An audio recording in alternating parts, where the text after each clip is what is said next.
నమస్తే clue today news కి స్వాగతం।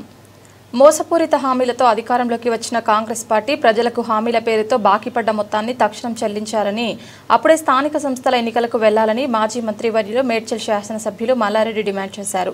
దుండిగల్లోని మేడ్చల్ జిల్లా బీఆర్ఎస్ పార్టీ కార్యాలయంలో జిల్లా పార్టీ అధ్యక్షులు షంబిపూర్ రాజు, శాసనసభ్యులు వివేకానంద, రాజశేఖర్ రెడ్డి, కృష్ణారావు, బండారి లక్ష్మారెడ్డి, నాయకులు లక్ష్మారెడ్డి మరియు ముఖ్య నాయకుల ఆధ్వర్యంలో కాంగ్రెస్ బాకీ కార్డును విడుదల చేశారు। సందర్భంగా వివిధ హామీల పేరుతో ప్రజలను మభ్యపెట్టి అధికారంలోకి వచ్చిన తర్వాత హామీలను నెరవేర్చకుండా ప్రజలకు లక్షలాది రూపాయలను బాకీ పడ్డారని, అవన్నీ చెల్లించాల్సిన బాధ్యత కాంగ్రెస్ ప్రభుత్వానిదేనని అన్నారు। రైతు బంధు మొదలుకొని మహిళలకు, యువతలకు, వృద్ధులకు ఇచ్చిన హామీలు నెరవేర్చడంలో ముఖ్యమంత్రి రేవంత్ రెడ్డి ప్రభుత్వం విఫలమైందని విమర్శించారు। కళ్యాణ లక్ష్మి, షాదీ ముబారక్ పథకాలకు తులం బంగారం ఎప్పుడు ఇస్తావని ప్రశ్నించారు। ఈ రోజు మన మేడ్చల్ మల్కాజ్గిరి జిల్లా మా ఎమ్మెల్యేలము, ఎమ్మెల్సీ, మా పార్టీ ప్రెసిడెంటు అందరం కలిసి ఈరోజు మేము ఇక్కడ సమావేశమై కాంగ్రెస్ ప్రభుత్వం ఇచ్చిన గత 22 నెలల సంధి వాళ్ళు రాసిచ్చిన బాకీలు కానీ, ప్రజలకు ఇచ్చిన హామీలు కానీ, ప్రజలకు ఎంత మోసపూరితంగా మాయమాటలు చెప్పి ప్రభుత్వంలోకి వచ్చినాక కూడా హామీలన్నీ కూడా ఇంప్లిమెంట్ చేయకపోవడం, ఇదంతా చాలా బాధాకరం అని చెప్పి కాంగ్రెస్ ప్రజలకు ఎంత బాకీ ఉందో అవన్నీ కూడా ప్రజలకు వివరించి చెప్పేందుకు వాళ్ళకు ఒక కార్డు ప్రింట్ చేసి కాంగ్రెస్ ప్రభుత్వం మన ప్రజలకు ఎన్ని బాకీలు ఉన్నాయి, ఎన్ని కోట్లు, వేల కోట్లు బాకీలు ఉన్నాయో అవి కూడా కుల్లా వివరించి చెప్పుతందుకే ఈ మీటింగ్ పెట్టుకున్నాం। ఎమ్మెల్యేలం మా జిల్లాల ప్రతి ఒక్కరికి కూడా, ప్రతి ఇంటికి కూడా కాంగ్రెస్ బాకీ ఉన్న కార్డు పంపిణీ కార్యక్రమం చేస్తాం। మా కార్యకర్తలతోటి, మా కార్పొరేటర్లతోటి, అందరితో కూడా ఏది ఏమైనా నేను చూసిన నా జీవితంలో నాకు 73 ఏళ్ళు వచ్చినాయి। నేను రకరకాల ప్రభుత్వాలను చూసినా కానీ ఇంత మోసపూరిత ప్రభుత్వాన్ని నేను చూడలే అసలు ఎందుకంటే మాయమాటలు చెప్పిండ్రు, బాండ్లు రాసిచ్చారు, గుళ్ళలకు పోయి ఒప్పంద పత్రాలు రాసిచ్చారు। ఈ గెలిచిన వాళ్ళంతా కాంగ్రెస్ ప్రభుత్వంలో ఒక్కటి కాదు, రెండు కాదు, అన్ని మహిళలకు మోసం చేసిండ్రు, యువతకు మోసం చేసిండ్రు, స్కూల్ పిల్లలకు మోసం చేసిండ్రు, కాలేజీలకు మోసం చేసిండ్రు। ప్రతి ఒక్కరికి వాళ్ళు కాంగ్రెస్ ప్రభుత్వం అసలు మోసం చేయను లేనేలేరు, ప్రతి జాగల మోసమే, కాంగ్రెస్ అంటేనే మోసం।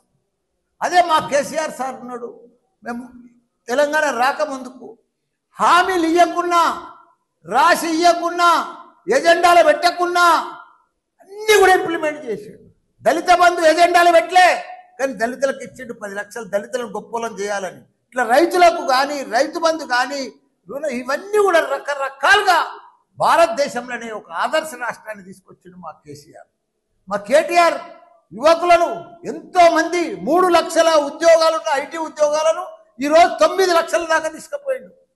ప్రపంచంలోనే మల్టీనేషనల్ కంపెనీలన్నీ ఉంటే కూడా భారతదేశంలో అమెజాన్, గూగుల్, ఫేస్బుక్ లాంటి కంపెనీలన్నీ కూడా వాళ్ళ హెడ్ ఆఫీసులన్నీ కూడా మన హైదరాబాద్ తీసుకొచ్చిన ఘనత మన కేటీఆర్ గారు। ఎక్కడ చూసినా శ్యామలం ఉండే భారతదేశమే అబ్బురపోయింది। తెలంగాణ ఎట్లా అభివృద్ధి చేస్తుంది, కేసీఆర్ ఎట్లా చేస్తున్నాడు, డబ్బులు ఆడికలు తెస్తున్నాడు, ఇంత అభివృద్ధి ఎట్లా చేస్తున్నాడు, ఒక అన్నపూర్ణ రాష్ట్రాన్ని చేసిండు। భారతదేశంలోనే ఒకనాడు పంట అంటే పంజాబ్ ఉండే, హర్యానా ఉండే, వాళ్ళను కూడా మించి 3 లక్షల మెట్రిక్ టన్ల 3 లక్షల ధాన్యం పండించిన ఘనత మన కేసీఆర్ తీయాల। ఎక్కడ చూసినా రైతులు మర్చిపోతలేరు, రైతుల గుండెలల్లా కేసీఆర్ కేసీఆర్ కేసీఆర్, యువకుల గుండెలల్లా కేటీఆర్ కేటీఆర్ కేటీఆర్। అంత పని చేసిండ్రు, అంత అభివృద్ధి చేసిండ్రు, అంత డెవలప్ చేసిండ్రు। ఇప్పుడు చూస్తే 22 నెలలు అయ్యింది, ఎక్కడ చూసినా ఘోరమే, యాడేసిన గొంగడి ఆడనే, ఎక్కడ ఒక రియల్ ఎస్టేట్ దానికి పోతే అయితే ఒక ప్లాట్ అమ్మతలేదు, ఒక అపార్ట్మెంట్ అమ్మతలేదు, ఒక గజం అమ్మతలేదు, రైతులైతే బిడ్డ పెళ్లి చేస్తే కూడా అప్పుడు పోతలేదు, అంత ఘోరం అయిపోయింది। అసలు కరోనా కంటే కూడా అధ్వానమే, కరోనా మంచిగుండే, కరోనా 2 ఏళ్ళు వచ్చినా ప్లాట్లు అమ్మినాయి, బిజినెస్ అయింది, వ్యాపారాలు నడిచినాయి, అన్ని బంద్ ఉన్నా నడిచినాయి, పైసలు ఆడినాయి। ఇప్పుడు అసలు పైసలే ఆడతలేవు, పైసలే కనిపిస్తలేవు, ఓ మాయమైనట్టేనా, ఓ మంత్రం చేసినట్టేనా, ఇదంతా ఎందుకైంది వచ్చిందంతా అని ప్రజలందరూ కూడా డిస్కషన్ వచ్చారు। అంత పెద్ద అన్నపూర్ణ రాష్ట్రం, అంత పెద్ద పంట పండింది, అంత అభివృద్ధి, వ్యాపారాలు, real estate, India level builder అంతా వచ్చి హైదరాబాద్కి వచ్చినాయి। ఎత్తైన 58 అంతరాల బిల్డింగ్లు కట్టిండ్రు। అమ్ముడు పోయినాయి. ప్రపంచమంతా హైదరాబాద్ అంటే ఒక సింగపూర్, న్యూయార్క్ లెక్క చూసిరు దాన్ని. ఆ చుట్టూ దాన్ని అంతా బిత్తరపోయింది, బోసిపోయింది. ఇప్పుడు ఆ రింగ్ రోడ్ వెంబడి వస్తుంటే హైదరాబాద్ అంతా ఫైనాన్షియల్ సిటీ వస్తుంటే అంటే బాధ అవుతుంది. బిల్డర్స్ అంతా అవుట్ అయిపోయారు, కష్టాలలోకి వచ్చేసారు. ఇవన్నీ కూడా కాబట్టి మనం అంతా ప్రజలు కూడా అందరూ గమనించాలి. కాంగ్రెస్ ప్రభుత్వం ఇచ్చిన మాటలను వాళ్ళని ఈ ఎలక్షన్లల్లా, రాబోయే ఎలక్షన్లల్లా ఘోరంగా మనమంతా కూడా వాళ్ళకు ఓటు వేయకుండా ఓటుతోటే బుద్ధి చెప్పి మనం మళ్ళా బీఆర్ఎస్ ప్రభుత్వాన్ని గెలిపించుకోవాలి. మనం పాత రోజులకు మళ్ళీ రావాలి. మనం మళ్ళీ కేసీఆర్ మళ్ళీ సీఎం కావాలి.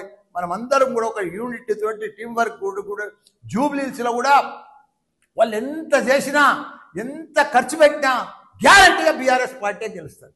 తప్పకుండా మేమంతా కూడా ప్రతి వాళ్ళ తిరిగి ప్రతి ఒక్కరికి కూడా ప్రజలకు అర్థమైపోయింది వీళ్ళ మోసపూరిత పదార్థం, వీళ్ళ బాకీలని మొదలు ప్రజలకు గట్టి ఓటు అడగాలని చెప్పి ప్రజలు ఇంటింటికి పోతే వాళ్ళు ఇదే నిలదీయాలని కూడా చెప్తున్నా. అందరికి కూడా జై తెలంగాణ, జై కేసీఆర్.